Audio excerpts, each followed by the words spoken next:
We are live, and well, I guess maybe for this one we won't be live. We'll see how it goes. I'm not sure how the settings work, but I want to introduce all of you guys to one of the coolest channels that I've found on YouTube, and that's called Comic Book Investments. I've talked about it briefly in my inflation video, if you guys caught that one. And this is David from Comic Book Investments, and first I want to welcome you to the channel. Hello. Thank you for joining us. Yeah, thanks for having me. Well, we just did one on your channel, so you guys can make sure to go Comic Book Investments and check out our discussion on finance. We went all over the place. We started talking about life. I mean, we definitely went random. So, yeah, it's all over the place. But I do a little thing, David, called a collector spotlight, and basically we just hear more about your background, your history. And what's unique about you that is totally different than anyone else that's been on my channel is that you're in the industry. You're a dealer. So give us a little background on how you got into, number one, what you collect and what you do in the industry, but also what got you into YouTube, things like that. So love to hear your background. Yeah. So my dad, when I was born, he was a comic book dealer. And he was one of the biggest in the world. Like he was one of the, like this is before Comic Link, before Comic Connect, Heritage. This was in the 80s. And he was like, he remembers when Josh from Comic Link first started. Like, wow. As like a young person. I think he said it was like New England Comics, or I forget what it was called. It was called something for Comic Link. And so he was a dealer. So I grew up around comics, and I love comics. I love superheroes. I love all that stuff. I had comics. I would actually work for my dad, and instead of getting money, I would get comics. I ended up getting a complete Turtles run, 1 through whatever it goes, 62, I believe, or something like that. I had the number 1 was a 3rd printing. I had almost a complete Hulk run. I didn't have. I believe I had 4, 5, and 6, and maybe 3. I didn't have 1 and 2, but then I had 102 all the way up to 477. And then I had a complete Tales to Astonish run with the Hulk. So starting at 59 all the way up. And then I had other stuff. I had 2 Hulk 181s, a coverless, low grade or something. And then I had like a 9.4 or 9.6 because it was towards when CGC came out, that was towards the tail end of when I was collecting. And my dad sold his business when I was in high school. I then sold my Hulk 181 before he sold his business. He sold it for me, and I bought my first car. Or it was technically my second car, but my first car that I kind of bought all on my own. So, see, comics are a good investment. You can do things with them. So. And then I went off on my own. And by off on my own, I mean I worked for a clothing company as a minimum wage employee for a long time. I worked at a music shop. I needed to do something with my life, so I went to massage school, became a massage therapist. Then I did medical billing. I did all sorts of random jobs. Then one day, my brother got fired from his job, and he didn't know what to do. So my dad was like, "I can teach you the ways of the comic industry." The ways of the Jedi. Yeah, the ways of the Jedi that be selling comics. So taught him. And so then my brother was like, hit me up. And since growing up, I was into comics. Like, yeah, my other brothers helped out my dad and had some comics, but I was like the comic kid. Like I would just tons and tons of comics. That's what I did. They all had like 10 comics my dad would give them for free.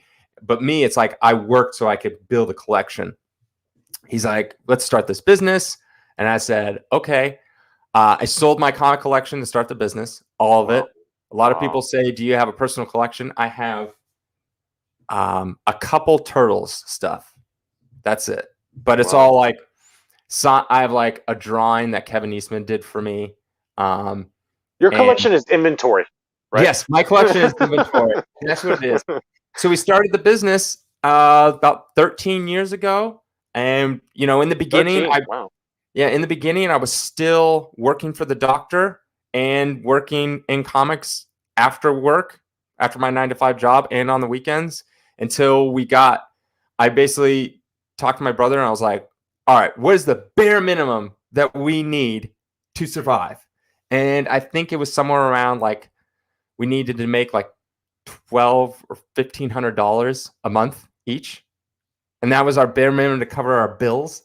And so once we got comfortable and we hit that multiple times, then I quit my job and started doing comics. And I've done it ever since. Wow, that is amazing. Now I want to dig into that a little bit more though, because Yeah. I've gone. Tell everyone who's going to be watching this what your website is for everything that you sell. Collectorscomics.com. Sorry, I had something else. Collectorscomics.com. It's also, I was reading my name, comicbookinvestments.com. I'm like, no, that's my YouTube. well, they can go there too. Collectorscomics.com. It's always in the descriptions to your videos too. So, Yeah. but I look on your website, and you have like some really incredible, really difficult to find comics that I think that you just don't see for sale that often. Yeah. And in past videos, you've mentioned, certain high-end collectors coming to you saying, "Hey, I'm looking for XYZ comic, that could be many, many thousands of dollars." Tell us a little bit more about that, about how that business works on the high end.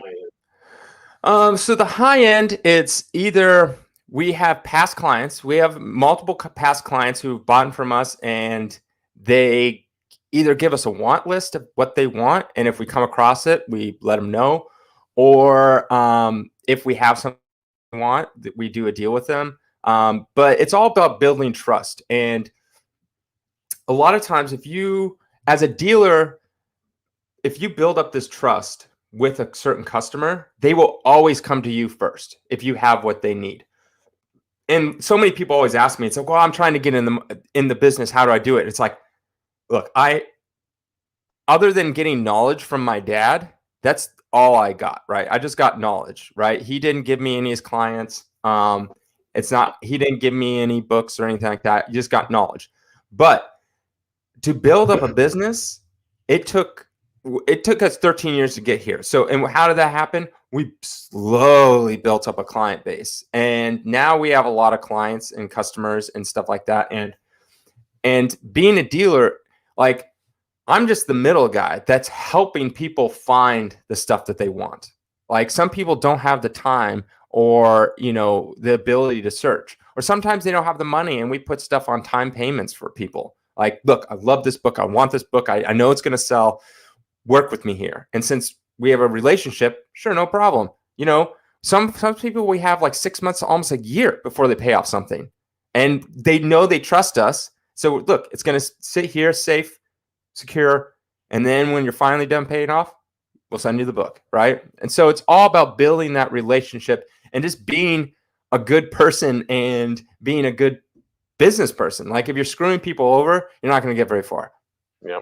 But that leads to my next question, because I really am fascinated when, like, you on your channel recently, you had this massive haul, this massive collection that you got in, and just epic item after epic item being shown on screen. I was like, wow. Yeah. I got, I'm not saying I want the specifics of that one transaction, but I just would love to hear about how you go about, number one, finding these kind of massive collections, and how you go about pricing it. I mean, is it more back of the envelope, rough idea of, okay, let's assume it's going to grade at this, and just, but do you really dig in comic by comic and come up with a pricing list and profit and all that? So it depends, but I'll give you like a kind of it. So for that particular collection, that was a past client. And that's how most of the deals happen. He wanted to unload his Marvels because he wanted higher end DCs.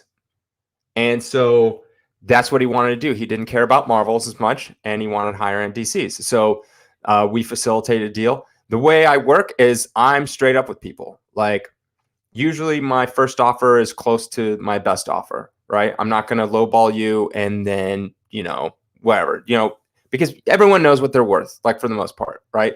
And, I just look at it and I tell them, like, this is what I think I could sell it for. and then I have fees. So I'm still mostly sell on eBay. I try to bring as many people I can over to my website as possible, but it's not as big as eBay. So most people just check eBay first. I'm like, look, I have to pay, 10% to eBay, then 3% to PayPal, which eBay now has their PayPal. So it's like 13% gone right there. So I owe 30%. Then there's listing fees, all this other kind of fees. And then I have to deal with returns and all kinds. So I factor in every single thing that I can. I'm like, look, this is what I think I could get for it. This is how much I'm gonna have to pay in fees and all this other stuff. I have to pay this because I'm gonna make, and I told him, I was like, I'm gonna make this about this much off of you, and it will take me X number of months to get rid of everything. And then some books are gonna sit longer than others. And I just lay it all out and I'm completely honest. And I'm like, look, this is a business, so I have to make money to pay for my house and my dogs and stuff like that. So, and I learned that style from Pawn Stars. And Rick says basically the same thing. Like, he's like, this is my best offer. I have overhead. I have all this stuff. And that's how I figure if I'm just honest, I'm like, look, I'm going to make money off you, but the alternate route is this. And I let him know. I'm like, you could sell it all yourself and it's going to take you a year. And not to mention, you have to send a lot of the stuff to CGC. So now you have to pay money to case this. Some people don't have the money to pay thousands of dollars to go to CGC. And they don't want to wait 6 to 9 months for the comics to return. And then you have to sell everything. Then you have to deal with pictures, listing. And if you want to make the most money, you're going to have to list it individually. You also don't have a name on eBay or a website to sell things through. So they're going to go for less price. Then you have to deal with emails. We have a staff. It's me and my brother, and we have a full-time employee, a part-time employee. Then we have people building our website. We have 3 people. So it's like we have a whole thing going. And then if you don't want to do that route, you can sell it in a big lot, but now you are missing out on a lot of potential money. Okay, so you don't want to do that. You can give it to Heritage. Heritage takes 20% buyer's premium and anywhere from 5 to 15% seller's premium, depending on your relationship with Heritage. So right off the bat, you're losing minimum 20 up to 35% of the sale. Crazy. And so you're losing that amount of money. And then they just put it in an auction. You have no say of how they divvy it up. They could put it in a massive lot and not even take pictures of the good books. Whatever they do. And everyone knows auctions are a crapshoot, right? So then you're left with what happens when a book sells for 50% of its peak potential value. Now you just got $50 for every $100 you're on there. And I'm offering you much higher than that. Man, that's a perfect sales pitch right there. And I'm just being honest. I'm like, look, and I actually tell people not to sell. Like, I had this massive collection. It is massive compared to this one I just got in. I'm talking about like potentially millions, right, of this comic collection. And I told the guy, I was like, look, I would love nothing more than to buy your comic collection. I would love it. But I'm like, what is your end goal? What are you trying to do? He's like, well, this was passed down to me, so I'm into it for $0. I'm like, okay, I don't need to sell it right now. Like, the only reason I would sell it is so it's gone physically, but I don't need it, and I really want to maximize the most money I can get for it if I'm going to sell it. And so I told him, I was like, look, if you want to maximize, you're going to have to take out these keys. You're going to have to submit them to CGC. You're going to have to do this. You're going to have to do this. It's going to take you years and years to get rid of it all. Like, is that something you're into? He's like, honestly, I don't really care to sell it right now. And he's like, what do you think? And I was like, if it was me and I had that, I would keep it because it's going to be worth more in the future. If you don't need to sell it and you want to sell it 5 years from now, it'll be worth 5 years. Come back to me and I will be happy to do that. But I talked myself out of a deal because the way I tell people is something I would do, right? And it's like, look, I'd love to buy your collection. It would help me out financially. But what's best for you, what it sounds like, is for you to keep it. Mm-hmm.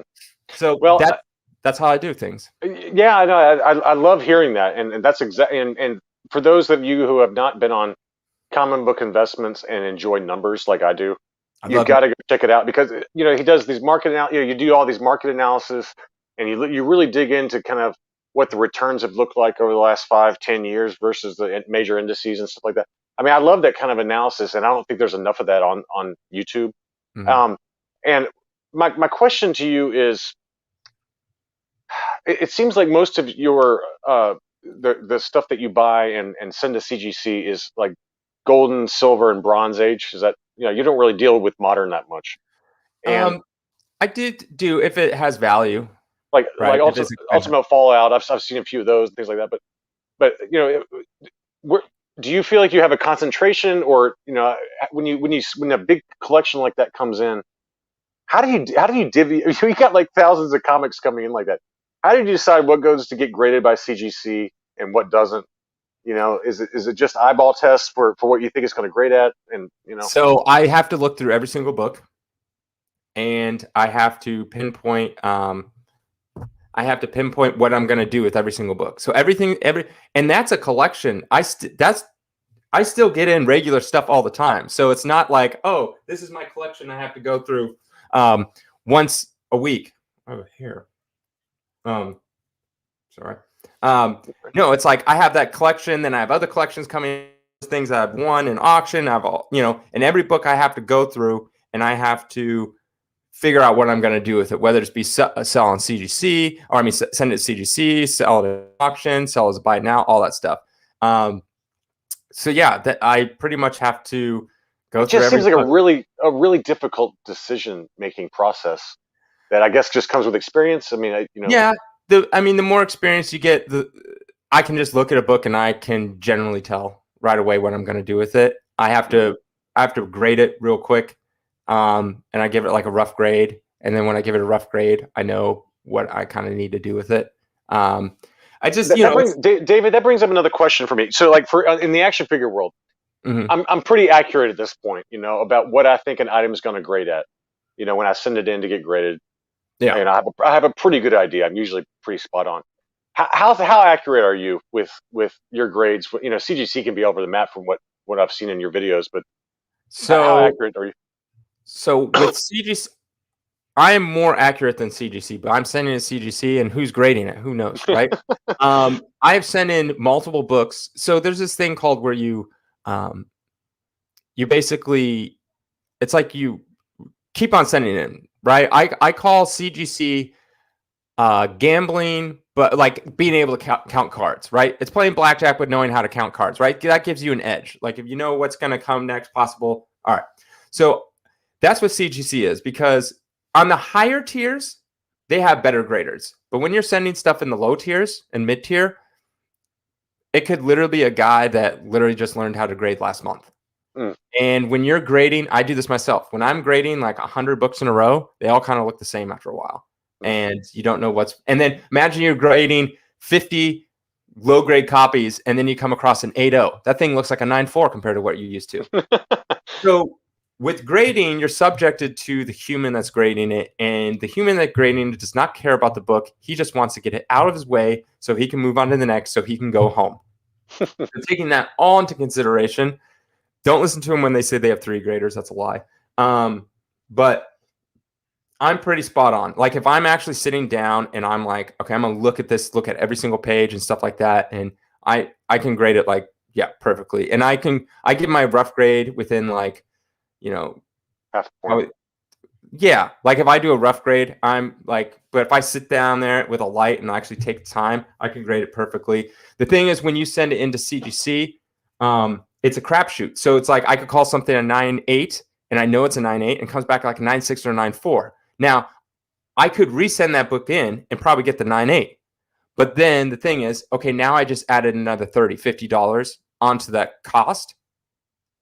How much money can I get out if it comes back a 9.8 or a 9.6? Mm-hmm. Is it worth it? No, it's not. So therefore, I'm just stuck with it, right? I'm stuck with it at a 9.4. And that's what we have to do when we come back from CGC. We know maybe it could get a grade bump, but if we look at the price difference, it's not worth it. We don't send it. All right, I've got a corollary to this now. Someone has told me that let's say you're doing a 25 book pre-screen of 9.8. Mm. Let's say you send in 23 that you're dead positive. Let's say they're all moderns, and you know that they're 9.8s without a doubt. Just modern, very recent releases, and you got 2 questionable ones. Mm-hmm. Or I've heard that it's better to put in like 2 or 3 questionable 9.4, 9.6s rather than do 10, 10 that are spot on 9/8 and 15 that are more questionable. Like sometimes you can eke out that 9/8 if you only sneak in one or two in a batch of 25 versus a try to get greedy. So has that been your experience today? You may not deal with pre-screens at all, but I just was So I don't do pre-screens, but my dad back in the day, he would say stuff like that. He would be like, I will purposely put certain books in certain order. It's because then when they're looking at it, one looks nicer than the other, might give grade bumps, stuff like that. you got 10 9.8s in a row, and then that one Yeah. type thing. But with us, we send 300 books a month to CGC. So Amazing. That's not like we're constantly It's not feasible for you. Yeah, it's not like we're not going to sit there and try to figure out which is. It's like we send a bunch of moderns, or modern tiers, express tiers, standards, walkthroughs, all that stuff. So we just kind of send everything that we have it at 300 books, but we end up getting more than that. So we end up having like a massive stockpile of stuff that still needs to go. It's unbelievable. I mean, you do these CGC unboxing, and I'm just like drooling. But on that note, I've got to go to this point because you did a video recently about CGC's packing and their quality control issues, and they're obviously staffing up in the massive collectibles bubble that we're seeing right now across comics and everything else. What are your thoughts? And they just had a press release or an email that came out yesterday saying we're trying to add 100 people. By tomorrow. And another press release? Yeah, it was a press release or an email I got from CGC that basically said, by the end of the summer, we want 100 people in our Florida location, 100 more people. And so now I'm even more worried about quality control. So I need to do a video on that. I didn't know that. It just came out yesterday, the day before I got it. But anyway, my question to you is, what has been, especially with your recent stuff that's come back, what's been the quality like? Have you seen any improvement since your kind of complaint video over, it was maybe a month ago? Any improvement at all? Give me some hope. I have not had any crack cases since then. So there is that hope. What about the scuffing though? Like every case I buy is scuffed. Every one of them. I haven't noticed. I honestly haven't really noticed anything bad about. I think their packing is not consistent. And I'm like, you're a business. You should have, like, when you train someone, it should be like, you do this, then this, then this. And it should just be like an assembly line. It's like sometimes they have the cardboard, sometimes they just have bubble wrap. And it's right. Like, I'm like, if this box turned upside down, which I'm sure happens at FedEx or wherever, ships it, then all these books would slide and slam right into, because there's like this much of a gap. And so if the book is like this, and there's this much of a gap, you turn it upside down, it's going to drop. And the only thing keeping in there between that and the box bottom would be a tiny little thing of bubble wrap. And I'm like, this is how cases get cracked. So yeah. I don't. What about the trade magazine issue? Like the larger size. That's stuff in this. That we don't send that many, so like we don't get that in enough. But I haven't. Like I said, I haven't seen any crack cases recently. We haven't gotten any magazine in, but that's where they seem to be the most dumb when it comes to that stuff. But yeah, it's like I think. How about the cases themselves, though? I mean, I've seen like little bits of plastic in there. Any quality control issues at all there?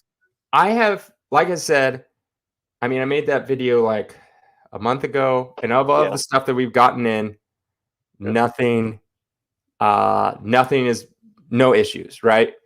And I know like a lot of people are like, why did you send them to CGC? Why don't you send them to CBCS or PGX? I'm like, they're all like this. Like when you send the volume that I do, you're going to get a lot more mistakes than the average person. And they're all like this. CBCS straight up lost our books. And that was like kind of the last straw with them. PGX, did you ever get them back? You never got them back? Nope, they were lost. They gave us vouchers for what they deemed was the value of them. Wow. And, luckily those books were only a couple $100 and they weren't rare or anything like that. I always get sad or mad when it's rare stuff because it's not many out there.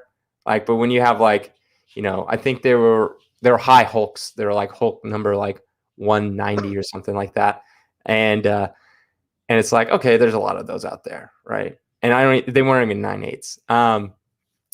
Or might have been. I don't know. It's a long time ago. But and PGX is the issue with PGX was technically the second grading company. They existed way before CBCS, but their philosophy of how they do business was not smart.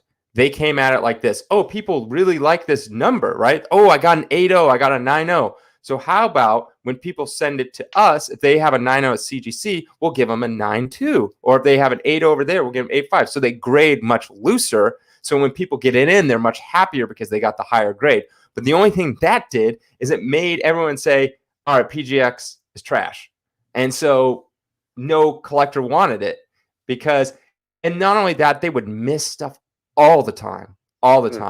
Like constantly miss restoration, constantly miss. I remember I got this one book in, it was pretty expensive, cracked it out, it's missing a page. And it's just like, that's terrible. Okay, like now that's worth like a quarter of what it's worth. CBCS is the same way. We got a Detective 38, First Robin, right? Yeah. Detective 38, First Robin. It was a 1.5, and we were going to send it to CGC. CGC grades it, comes back with, because there's tape all on the spine, and we're like, let's put it in a CGC case.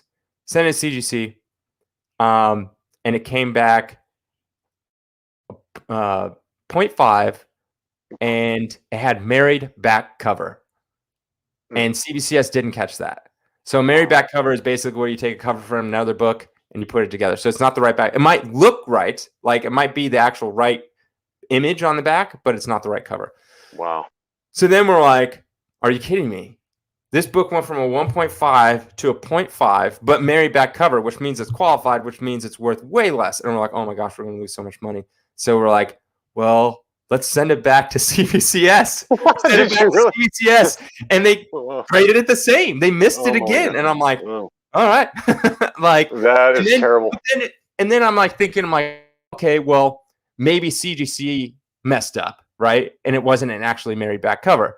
And so it's like, who knows at that point? But at this point, it's like, well, I don't know. And, you know, that is a hilarious story. It's like, and that's like, you know, kind of like, it's like an issue with like all these companies. And I can tell you some like pretty bad CGC horror stories. But it's like, sometimes like my hands are tied because I don't know if you watched one of my first videos, they straight up banned us. Yes. Yeah. We got banned for 6 months. Yeah. And that hurt our business massively because we had to switch to CBCS, and CBCS was great in the beginning because they're fast, but we noticed that books take longer to sell. And coming at that from a business point of view, if you have a book that takes, you know, an average of like almost a month longer to sell, that's income lost. And then on top of that, they wouldn't go for the same prices, and we would always have to drop the prices. So from a business point, it just doesn't make sense. And so when people say like, why do you keep using CGC? And I'm like, it's part of the game. Like, it's like the fact that, you know, you work at McDonald's and you have to buy your meat from a certain supplier, right? It's just how business is done. If we sell all of our stuff raw, it's going to go for a fraction. So yeah. It's the same in action figures. I mean, you know, the big resellers in action figures, they all want to use AFA for the most part. You know, I use Collector Archive just because I like, you know, custom stuff. And but it's the same situation. Like the higher resales, the longer turn times, things like that. Excuse me. I want you to tell us a little bit about, to the extent that you do. You may not do this at all, but the spec market. You know, the comic bubble is very similar to the action figure bubble that we're experiencing right now. I would love to hear kind of your thoughts on what's causing it, especially, you know, in the comic industry. You know, what do you think is going to happen? You know, is FOMO part of it? Is it just low interest rates? Is it all, you know, COVID, all that stuff? So I'd love to hear what your thoughts are on the bubble right now. So the speculation market is, I mean, it's always been around, but it's really strong right now. And The thing is, what people do is I don't know how it is with action figures, but with comics, if it's like some character was going to get maybe announced in a TV show or a movie, that book that he first appeared in or some key issue is going to skyrocket. And that's just kind of how it goes. So people are trying to get in before it skyrockets. And because the way it works is once the general public knows about, an X character is coming into X movie, it just like people want that book. So they're willing to pay a premium for that book. So the speculation market is people trying to get in before that happens so they can get all these stuff for cheap. I speculate on stuff. This is part of the business. But what I do is I speculate like 5 years in advance. So I have stuff that's just going to sit there for years and years and years. And then I'm like, hey, look, it's like now it's probably worth a lot more. So it's part of the job, but I don't want to speculate that much because I generally don't try to hold anything back for the most part. Mm-hmm. But I think it's a lot of people just trying to make more money. And in general, and people that are into more, I guess, nerd stuff like comics and all that stuff, it's a way that they can generate money. And I know that personally, I have friends that when COVID happened and they went on COVID and they got there's unemployment and then COVID unemployment, they were actually making vastly more money being on unemployment than they were working. Oh, yeah. And so we saw every time that stimulus came around, we saw a massive boom in comics. Never really the high end stuff. It was always like the lower end stuff that people were like, oh, I got, what is it, a $2,000 stimulus check? All right, I bought $2,000 worth of comics. So that's the low end. I mean, I must be the super low end. I think the most expensive comic I bought is like $400. So, I meant like 2,000 in comics. Like wasn't one of the stimulus like $2,000? Yeah. So they just buy straight up comics. I'm like, I always laughed. And I'm like, don't people need to feed their families? Isn't that what this is for? But I think people got into the speculation market because they saw how much comics could go up. And I'm warning people. I made a video about it that when you have high speculation, and I had a video about Marvel Superheroes 13. And that was the first Captain Marvel or Miss Marvel. Yeah. And if you watch that video, it literally jumped up by like double, triple, and then crashed. It was a long time. Like it was a big, but you literally look at the graph and it's literally just a whoop, like a straight bubble. Like it looks just like a big bubble. And I tried it I'm like, this is what happens when the characters have no legs to stand on. And so many times I tell people to if you're doing this for investment purposes, get the blue chip stocks, right? Good companies, good comics. You got Fantasy 15, you got Hulk 181, a Spider-Man one, X-Men one, all that stuff, Showcase 22. Like the reason why those they don't go up as much. So it's not as pretty and glamorous. But the reason why they don't go down as much is because they have 60 years of people collecting it, right? And wanting it. Vastly in numbers of people that want a Fantasy 15. So if that thing drops by 50%, it would never, because people would want it and buy them up. And and you have such a rich history. You get into these, and it doesn't even have to be modern, just like a spec book, a book that's like worth nothing and now worth a ton. Mm-hmm. It's because people see the returns on it, but then once the returns are gone, they're gone. And I try to explain this on my Ultimate Fallout 4 video was, if you bought the Ultimate Fallout 4 for $300 last year or so, and now it went up to $900, you tripled your money. It's at $3,000. To triple your money, you have to go up to $9,000. That book's not going to $9,000. It's not, because the only people that are really pushing this thing up are people thinking it's going to go to the moon. Kind of like what happened with like GameStop and all that stuff. It's the people. And if there's enough of them, sure, you could go up to 100,000, but at some point it's going to crash, just like GameStop.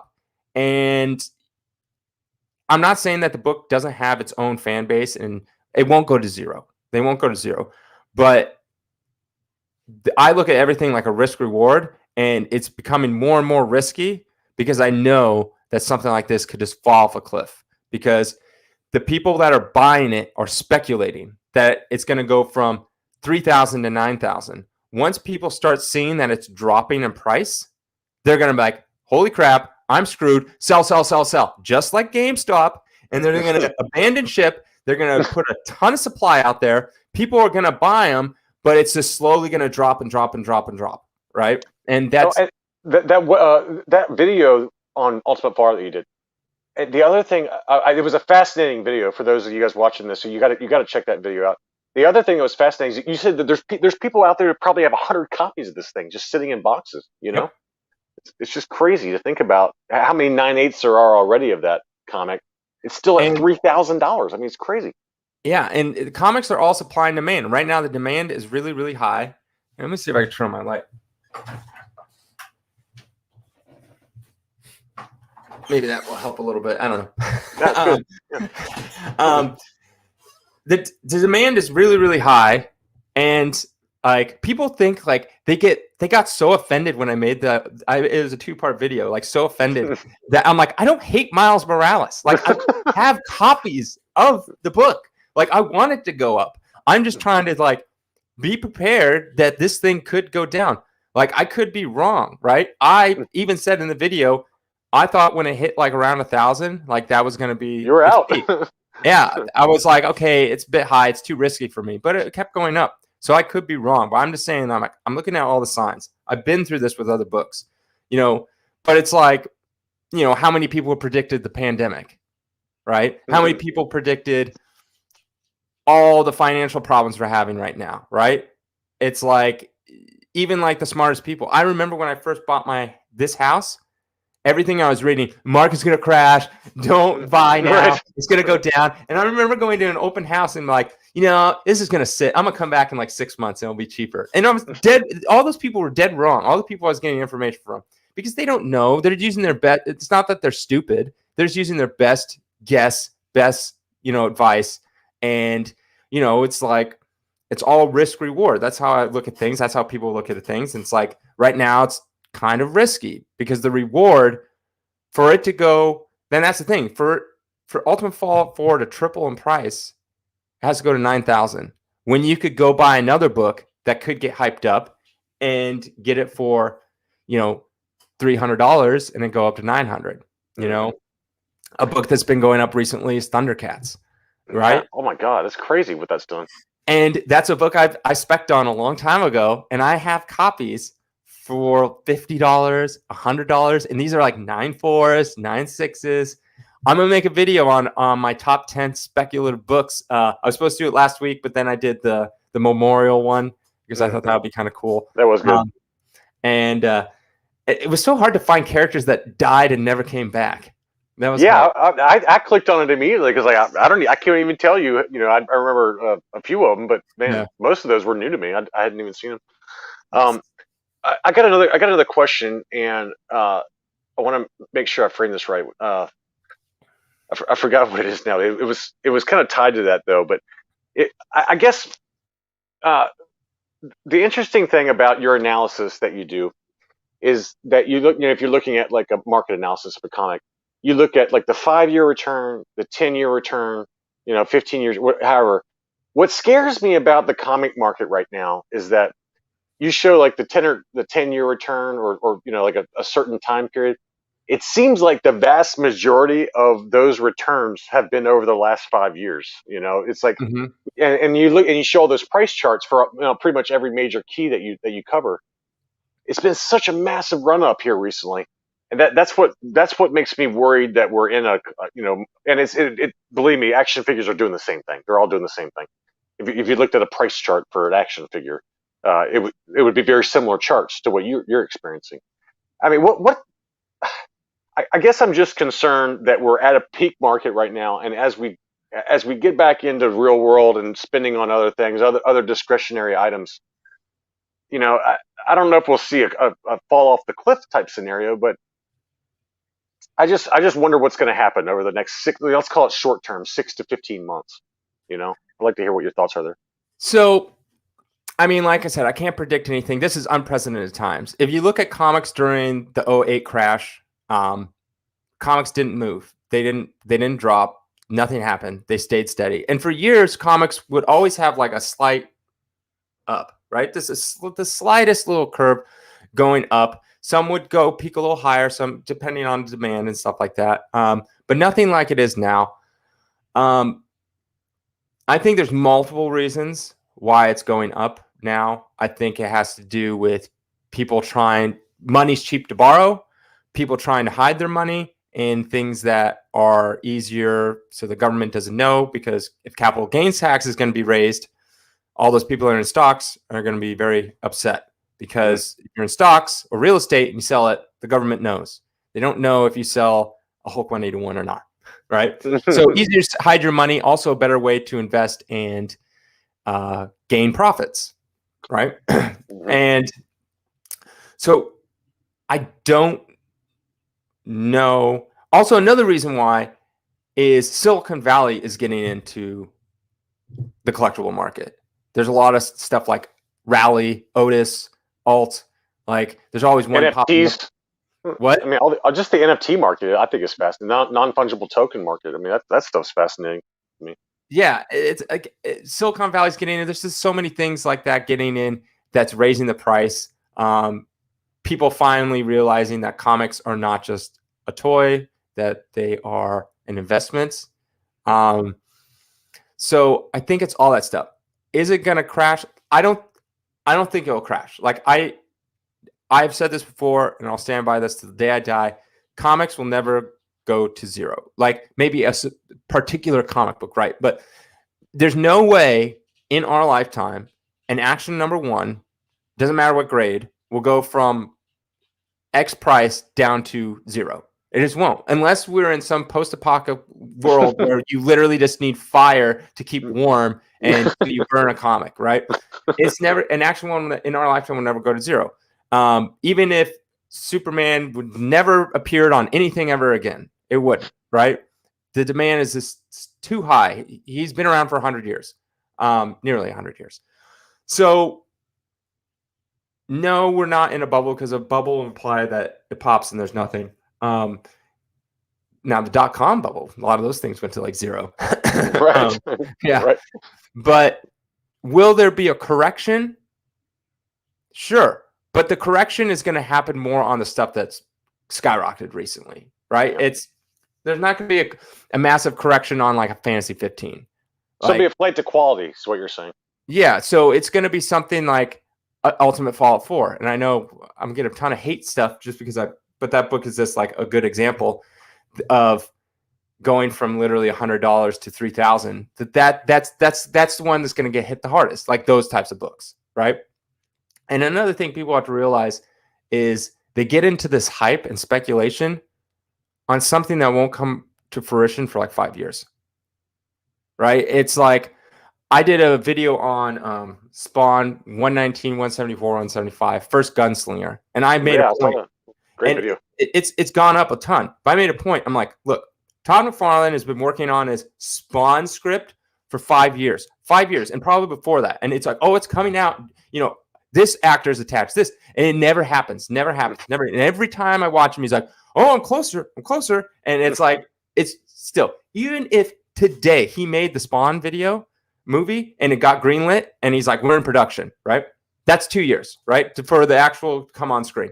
Then on top of that, you have the Gunslinger. Like now, not only that, Spawn, the movie, has to be a huge hit where he's like, you know, I'm working on another script for a Gunslinger, and we're going to do that. And then that movie is going to be in production. That's going to take 2 years, because no one's going to greenlit a movie if the first one sucked. So isn't Gunslinger already $1,000 book? I mean, yeah, it's $1,000, and that's because he came out and said, it's like, I'm doing a Spawn universe. I'm doing Spawn, Gunslinger, Angelica, and I'm making new ongoing comic series of all of them. And then like the reason why he's making a comic series is because he wants to promote these characters, so when they hit the on screen, people are familiar with them, and that's great. But he's, regardless of the fact that he's slow at doing this stuff, is you have to wait for these movies to come out. So it's going to be a minimum of 5 years if everything goes right for Gunslinger to come out. Well, you know, David, this is a great point. You know, for me, I only really follow Star Wars comics. That's really all I know much about. Yeah. And what I see with all the Disney Plus content that's coming out, if there's even a hint of a character, even a side character, a very minor character, it's it's the same thing where there's just so much money being pumped into that first appearance comic that it goes from 0 to 120 miles an hour in the course of like 2 or 3 months. And Yeah. that's why what used to take a little time for the market to kind of educate itself on what's really the likelihood of this XYZ character or XYZ storyline as part of the Star Wars universe taking place. It doesn't happen now. Now there's Yeah. just so many people immediately just buying it that, I mean, a Kanan #6, it went from $200 last December. Now it's trading for 4 times, 5 times that. So I know. it's It's just just crazy. yeah, just like the tiniest little wind rumor. And I've always wondered if if I like can start a rumor or something like that. I mean, I never would, but I'm like, oh, you need like some actual outlets to publish something. And that's the thing with outlets. They're, news outlets are just trying for anything to be the first. So they'll, oh, so and so talked to so and so about this possible character that may come out, and it's just like, oh yeah, and I'm like, Well, well, David, so, I gotta say one thing here. Your channel is growing like crazy, mm, and I can tell you right now that if you keep it up, there's other channels out there on YouTube that speculate and they say, I would recommend this book, I recommend that book. And what I do is I watch that video and then I go check out eBay. And I'm talking like immediately after that video is gone, you'll see 20 of those books that he talks about in the video will be gone. So you got to be careful, man. I'm holding you to this now. mm. As you blow up and you got 10,000 subs, don't be spec on anything Star Wars. I want to keep my Star Wars low. You can spec on whatever else you want. So the 10 books that I'm doing my top 10 on my speculative, I've already been buying them for at Of least a course you have. year. At least a year. But here's my philosophy. I'm never gonna give someone advice that I don't take myself. Right. That's good. I'm never gonna do that. I would never, like, these books that I'm specking on, I've actually told people in different podcasts, and if you listen to all my shows and stuff like that, you'll see little nuggets of me talking about it. And so I've let people know that I've done this, and I would never purposely manipulate a market, like buy a bunch, No, I know. make a video, and then try to sell them when there's nothing there. I'll give Right. all my reasons why. And when I spec on a book, I'm like, look, this is risky. Like, it's super risky. It's like, I spec'd on Bitcoin. I spec'd on Tesla when everyone said don't, and it paid off. But I've also spec'd on a bunch of other stuff that did not pay off very well, So it's just part of the game. And like, the speculative market is like, I really don't. There's a lot of channels out there that constantly push like, this is the hottest book. You got to get this now, get it now before it pops. And maybe they're doing it as, they honestly believe that. I'm sure they are. But I try to steer people away. Like, the speculative market should be a small percentage of your investment, right? It shouldn't be like, I think Mark Cuban or someone said, yeah, Bitcoin should be no more than like 10% of your investment, right? When that seems high to me. Yeah, when this was when Bitcoin was around, remember that first raise that happened like 2019 or something? That was around there. He's like, you should no more than 10%, like, because you could lose it all, right? Crazy. And that's kind of philosophy with speculation. Like, these comics should not be your main investment. Like, first thing I always tell, buy what you love. If you love this book, buy it, because you don't want to be sitting with a book you hate that has dropped 50% in value. But if you love the Hulk and you have Hulk 102 and it dropped 50% in value, it won't hurt you because you love the book, right? So buy what you love. That's number one. But if you're doing this for investment purposes, you should buy books that are, like I say, blue chip books, right? That they're not as sexy. They're not going to get that 300% in a year. But you know what else gets 300% in a year, 1,000% in a year? Penny stocks. And how many people lose money on penny stocks? I have. Yeah, I have too. Yeah, because it looks sexy. It looks like, oh my gosh, people making 1,000% returns and all this kind of stuff. And you get in there, and the next thing you know, you're burned. And I got crushed. Yeah, and so I got burned, and that's why I try to, like, I'm just trying to warn people, like, you can get burned, and then that only hurts the industry as a whole because it turns you off from it. Yeah. So, but yeah, that's kind of like, I guess my take on the market and speculation market. Like, so. I love it. I love it. And that's, I'm just a collector. I'm not in the market like you are, but I always say, look, I'm using play money to buy this stuff. Yeah. It's a little different for you because you're in the industry, and I think it's awesome to get this perspective for my viewers. And I really appreciate you coming on tonight. If you guys have not checked out Comic Book Investments, David over there puts out fantastic content and very regular content, much more so than I do. I mean, he's just on top of it all the time. So make sure to check out his channel. And David, thank you so much for joining me tonight. It's been so much fun. Yeah, I remember you said, like, oh, we won't go over an hour. It's like we did mine for almost an hour and yours for an hour. Like, see, Boom. it adds up. Boom. It does. I mean, I could literally talk to you all night. I love this stuff. This is fantastic. So it's great. Well, thank you again. I'm gonna close up shop here. Everyone who's watching this on replay, thank you so much. Again, make sure to check out David over at Comic Book Investments. He's got some great videos. Talk to you guys soon. Okay, awesome, man. Thanks.